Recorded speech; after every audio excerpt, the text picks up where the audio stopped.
As the WNBA season tips off, here are 4 of our biggest questions by nearly every measure. Last year's WNBA season was a tremendous success. Attendance was up. Ratings were up. And it wasn't all because of the rookie phenom Caitlin Clark. The WNBA finals between the New York Liberty and Minnesota Lynx averaged more than 1 million viewers, with the thrilling Game 5 finale drawing 3.3 million viewers at its peak. That's more than plenty of NBA games. Now, it's on the league to keep that success going. The regular season tips off this weekend with a slate of big-time matchups, including the first regular season appearance of the hyped rookie Paige Bueckers, a potential playoff preview between the Liberty and the Las Vegas Aces, and a Saturday afternoon showdown between Clark's Indiana Fever and the Chicago Sky's Angel Reese on network TV. Here's a preview. Have the Fever done enough to cash in on Caitlin Clark? Caitlin Clark's first season with the Fever was a sensation. The rookie finished the season with the 5th most points and most assists in the league, and she ranked in the top 20 in practically every other major statistical category: rebounds, steals, even blocks. It was easy to award her Rookie of the Year. Relatedly, Clark played the second most total minutes of anyone in the WNBA, behind only Dallas Airiko Gunbowl, who must also be feeling some relief to get some help in the form of Paige Bueckers this summer. That led Clark to lead the league in bad things, too, like her 5.6 turnovers per game. Plus, the Fever had one of the worst defenses in the league. This team took the offseason seriously. The Fever sacked their head coach and brought in the veteran Stephanie White, who took the Fever to the WNBA Finals back in 2015. They got Clark some offensive help by signing 6-time All-Star DeWanna Bonner, who averaged 15 points per game last season with the Connecticut Sun, and addressed the defensive weaknesses with a former Defensive Player of the Year in Natasha Howard. It's promising. The Fever currently have the 3rd best odds to win the title. That might be optimistic, but they should be a stronger contender than they were last year. And by the way, what a thrilling time to be an Indiana basketball fan, with the Pacers back in the Eastern Conference Finals. Just how much can Paige Bueckers help Dallas? In her college career at UConn, Bueckers lost only 13 games across 4 seasons.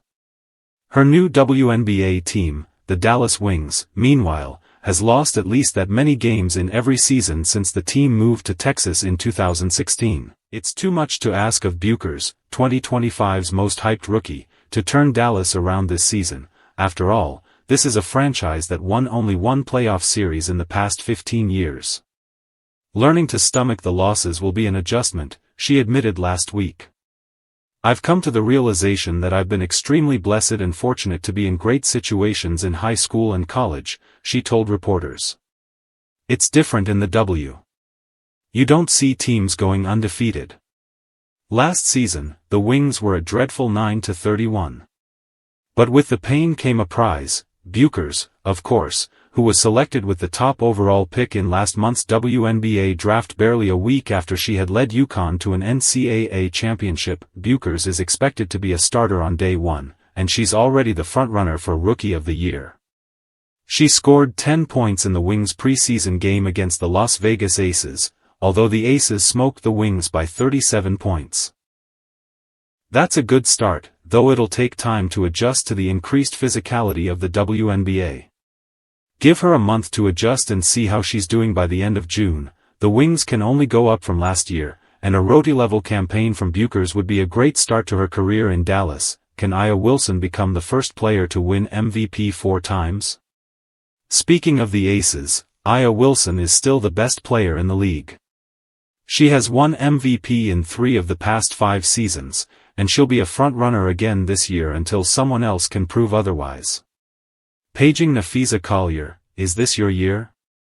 Last year, Wilson became the 4th player in the league's history to be named MVP for a 3rd time, joining Cheryl Swoops, Lisa Leslie, and Lauren Jackson.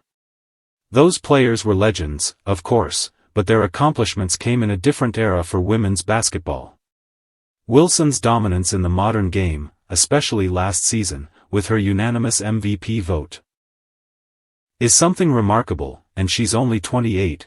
In a survey this week, the WNBA's general manager said that the Lynx's Collier, who finished second in the vote last season, was most likely to be this year's MVP. Wilson was second, and Clark was third. The betting markets favor Clark.